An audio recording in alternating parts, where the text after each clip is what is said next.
Stephen Jobs figures heroically in the history of American entrepreneurship. At the age of 22, he founded a company called Apple Computer and proceeded to grow it into a $2 billion business.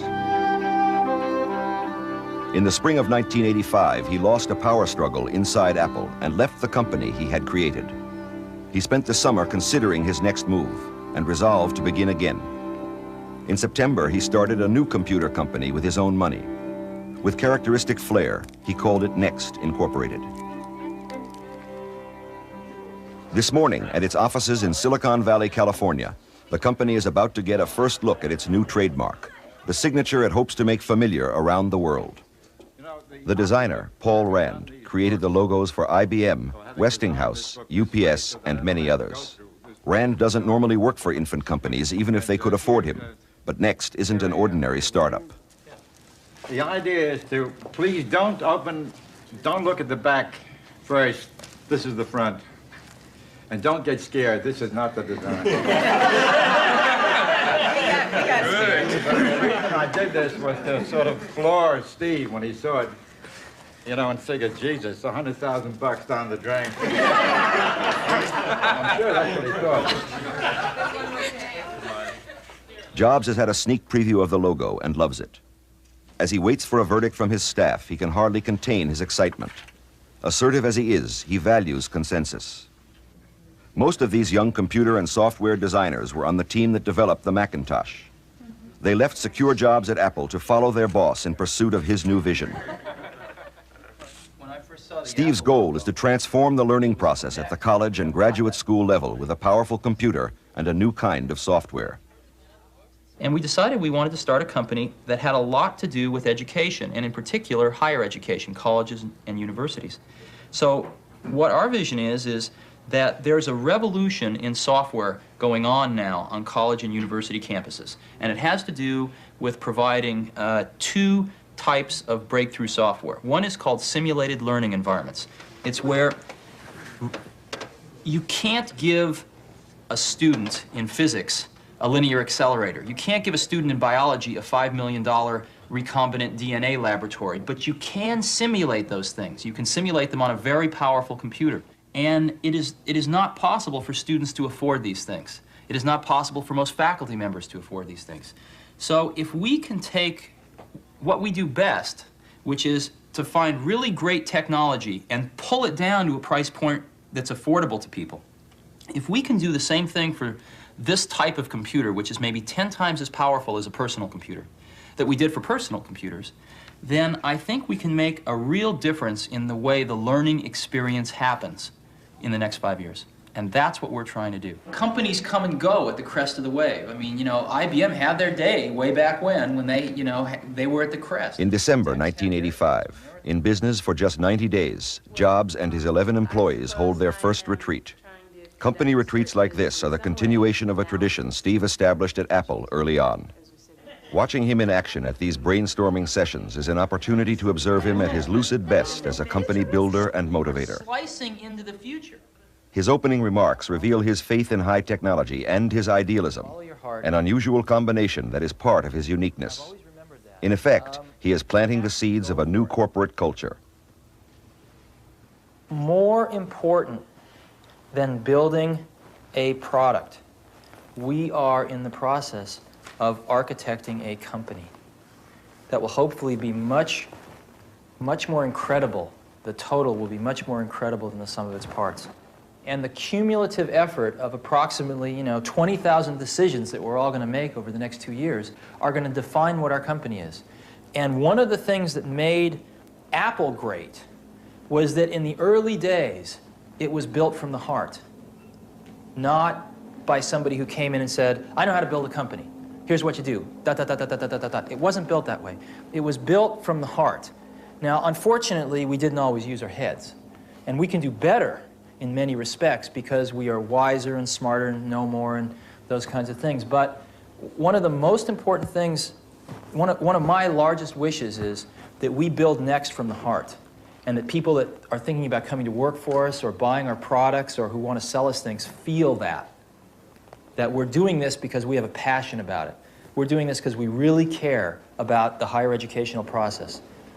not because we want to make a buck, not because, you know, we just want to do it to do it. Jobs can be overbearing and impatient, but this team knows what to expect and is not easily intimidated. They are smart and they are focused, and their preferred language is computerese. They actually provided, analogous to rehearsal worlds when you drop in a small talk, Torch provided you a way to drop actually into the C shell and program the actions that happen when you double-click on an icon or when you drop something on an icon. We have to create a product that's an order of magnitude more powerful than the current generation of PCs. For 2 solid days, the group listens to progress reports from each department. The goal is to arrive at design decisions, production deadlines, and a marketing strategy aimed at selling on college campuses. Is define the problem. The point is that June, July, and August are time frames when people do work. When the school's out, and when the people, the researchers, and the staff that deal with making computing happen for September, that's when they do work. That's like a bomb run. You don't change your target when you're in the bomb run. From the sidelines, Jobs probes and challenges. He has a remarkable ability to identify the conclusions implicit in what the others have to say. So really, the next 90 days are real important. We are going to make it or break it based on whether we can provide products to higher education and services and relationships to higher education that no one else provides. And I think we ought to spend 100% of our time thinking about that. And if we can't do that, then we ought to go broke. There needs to be someone who is sort of the keeper and reiterator of the vision. Because there's just a ton of work to do. And a lot of times, you know, when you have to walk 1,000 miles and you take the first step, it looks like a long ways. And it really helps if there's someone there saying, well, we're one step closer. You know, the goal definitely exists. It's not just a mirage out there. So in 1,001 little and sometimes larger ways, the vision needs to be reiterated. I do that a lot. There was the price one, the schedule one, The technology. and technology. Yeah. Jobs continually interrupts to focus the lens of his vision on priorities. By the end of the first day, the team has established the critical importance of keeping the price of the computer within the reach of students and professors and bringing the product to market by spring 1987. A survey of college campuses has indicated that the new computer should sell for no more than $3,000 to be considered affordable. Since college buying takes place in the summer, Jobs is concerned that a failure to have their product ready by spring 1987 will delay the company an entire If we year. don't deliver this by spring '87, we're out of business. So my first priority is to make sure this damn thing is out by spring '87. I think spring can basically push out to summer, but I also hear that that is number one. Right. I guess I disagree with price being the second thing, because unless we have this technology that wows people, we're not going to have a firm foundation that people are going to buy from. And I think people are going to be a lot more flexible, saying, well, geez, this runs 3 times faster, 7 times faster than, you know, a Well, computer. what's the highest we could go here? Well, what Bruce is arguing is that technology jumps ahead of the price. Well, we couldn't make this 5,000. I think we're in they didn't say if you made it go 3 times faster, we'd pay 4,000. They didn't say that. That's right. They said if it's $3,000, it's a hot But product. They said, you're over 3,000, forget it. Yeah. That's their magic number. They've also told us that nobody else says they can do that. And they think that's a really big number. Now, whether it is or not, in reality, who knows? Whether it is or not in terms of their commitment Yes. to push us, we've established that. That's right. If we really do believe that we have to ship this by summer of '87, then how are you going to move that up? I don't think price is going to change the schedule that much. I think the real risk is in the technology. It's not in the cost. There's another option. You can go to the spring of '88. Yeah, we could. But the problem is if we do that, then the... Well, wait, I think No, that's not the worst thing. The worst thing is the world isn't standing still. So by the spring of '88, well, we want color. The technology window sort of passes us by, and all the work we've done, we throw down the toilet, we start over, and you know, since we've proved we can't do something great in 18 months, why should we believe we could do it, you know, a year later? I don't care what you say. Reality distortion is reality distortion, and it has its motivational value, and that's fine. And I think it has a very strong point and a very important value. However, when it comes to that date affecting the design of the product, that's when we get into a a rut, real deep shit, because if we are unrealistic about this date, we make design decisions that we then have to go over, reiterate, throw out, start all over again. And you told us yesterday we have a past, and unfortunately some of us can't get rid of that past. And I remember a past where we put out a list this long about the software that was going to ship with our product. As you recall, the list was formidable, and we all thought we could do it in 12 months. 15 packages. So right? maybe what we ought to do, though, is say, see, I think we have to drive a stake in the ground somewhere, and I think if we miss this window, then a whole series of events come into play. We can't sell enough units in '87 to pay for our operating costs. Okay? You know, word gets out that we're not doing that well. A lot of the credibility starts to erode. I don't know. You know, you can make up all these fantasies. We've got to have a stake in the ground. Okay, the problem I've got, though, is one, will everybody believe that the stake is in fact in the ground? And secondly, when software comes back and says what they can do by summer or spring of '87, will they be telling us the truth? That's what I'm worried about. Well, Yeah, one of the things, that's exactly my point. We've got a person here that said he can do a word processor in 6 months. It's taking 3 years. well, George, I can't change the world, you know. What do you want me to do? What's the solution? I think, though, that... Yeah, I mean, I don't want to hear, just because we blew it last time, we're going to blow it this time. But you see, what we can learn is why... What I want is probably irrelevant. I mean, there are certain realities here, both psychological and market, that are going to come into play, in my own personal judgment. And I think this is a window that we've got. We've been given it, and thank God we've been given it. Nobody else has done this. It's a wonderful window. We have 18 months. So I don't think we have a company if we don't do this. No matter what I say or anybody else says, that is my deepest belief. If we don't do this, we will not be able to attract great people. We will not be able to retain some of the ones we have. And, you know, it just won't be us. And I find myself making lists of things we don't know, and then I remember that our company is 90 days old. And I look back to all the things we do know. And it's really phenomenal how far we've come in 90 days. Boy, I've forgotten how much work it actually is to start a company. It's a lot of work. And you've got to do everything. You've got to come up with a name. You've got to come up with a logo. I mean, in addition to designing the product, you've got to figure out what to design. You've got to figure out how you're going to get it to the marketplace. You've got to do a part number system. You've got to go get bank accounts. You've got to set up charts, general ledgers, get a management information system, get a little kitchen set up, get a coffee maker, all this stuff. Where are we going to? 3 months later, the company returns to Pebble Beach to hold its second retreat. Progress has been made. The first mock-up of the new computer is in the trunk Steve is carrying. But the flush of excitement that animated the first days of startup has given way to the pressure of solving actual problems in time to meet critical deadlines. The minute Steve begins to deliver his traditional sayings of Chairman Jobs, it becomes clear that the mood of this retreat will be different from the first. Well, my first saying is that the honeymoon is over. All of those wonderful things that we got for just being are now sort of just old news. We are like every other startup. We've been a company now for 6 months. And yes, you could say that, well, we had a lawsuit for 4 of those months, and we had this and that.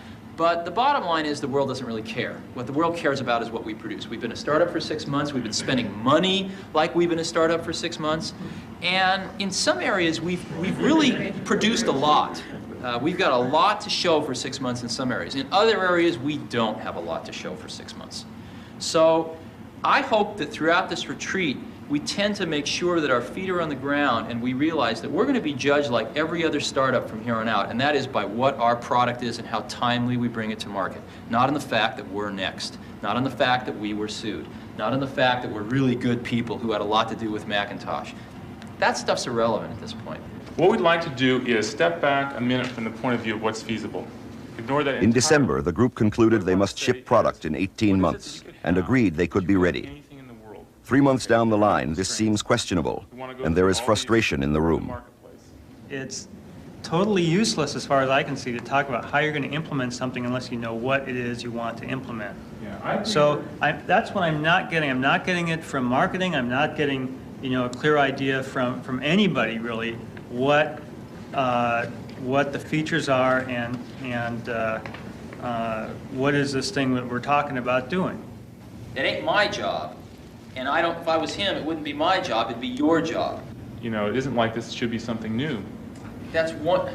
But, I mean, I agree that, let me back up a bit. So somebody's got to say, here's what we can do, and we can make it happen, and here's the level of thing we can ship in 16 months. And what I hear him saying is, well, anything more than a Port of Mac author, forget it. And boy, that just makes me smoke. It just seems like we're in this really difficult time where, I don't know, you know, I mean, I sort of think another month's going to go by, and there's still not going to be anything running on the sun that's very interesting. And another month will go by, and there still won't be anything running. And it just seems like it's just, and I guess maybe that's just the way it has to be. I think we're going to have to No, I forget about slipping in time. Just fuck everything after shipment. Just look to shipment. You know, marketing's out of line. There's too many people in marketing. Figure about $250 a month for health and life.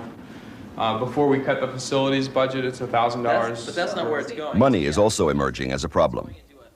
In return for 70% of the stock, Jobs has committed $7 million of his own money to carry the company to product launch. But at the present burn rate, it appears that that amount will be insufficient. The unpleasant task of cutting expenses must be faced. All this other stuff that we, in the final analysis, we really don't care about that much is what's costing us the money. There are not million-dollar buckets out there to identify that we need spending cuts. There's lots and lots of $100,000 buckets, and it's going to take everybody in this room doing a mindset change. We just go out and we buy brand new Macintoshes and brand new hard disks for everybody, and it's not at all clear. I don't think we're getting great deals on that stuff. We're not scrounging. Well, no one who is a Mac owner is bringing their Mac from home. Well, we're not, I mean, we used to find people to get us really good employee discounts on things and everything else, and we stopped nickel and diming for that stuff, and it all adds up. And I think the other thing is we signal deep pockets out there. Yeah. Every vendor that comes to us, every person that comes to us for recruiting, everything, they expect these $20, $30 million behind us, and it isn't there, and it's not going to be there. So you can kick yourself in the butt, but I guess now's the time to change. And one of the things I don't see is, I don't see it myself, I don't see it in enough of the rest of us, is I don't see that startup hustle. In other words, if we zoom out at the big picture, it would be a shame to have lost the war because we won a few battles. And I sort of feel like I and some of the rest of us are concentrating too much on the smaller battles. We have to keep and we're not keeping the war in perspective. And the war is called survival. The war is called not run out of money until we get our product on the market. Steve Jobs had built a major company by the time he was 28. According to some, he had even created the personal computer industry. In any event, he was a wealthy man and was acknowledged as a master entrepreneur. What is it that drives him at age 31 to begin all over again? Part of the answer seems to be his need to feel that he is contributing to history. I felt it the first time when I visited a school. It was like had third and fourth graders classroom one time, and they had a whole classroom full of Apple IIs, and I spent a few hours there, and I saw these third and fourth graders growing up completely different than I grew up because of this machine. And what hit me about it was that here was this machine that very few people designed, about 4 in the case of the Apple II.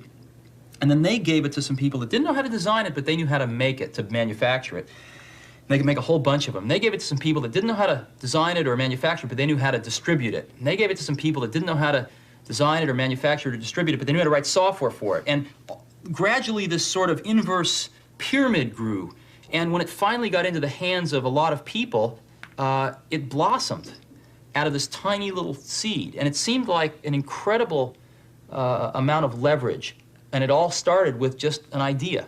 And here was this idea taken through all of these stages, resulting in a classroom full of kids growing up with some insights and some fundamentally different experiences, which I thought might be very beneficial to their lives because of this germ of an idea a few years ago.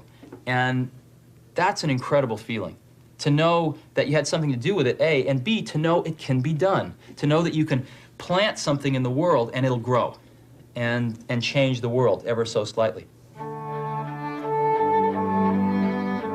Whether NeXT can be a viable business is something only time will tell. But Steve Jobs' passionate commitment to his vision is clear.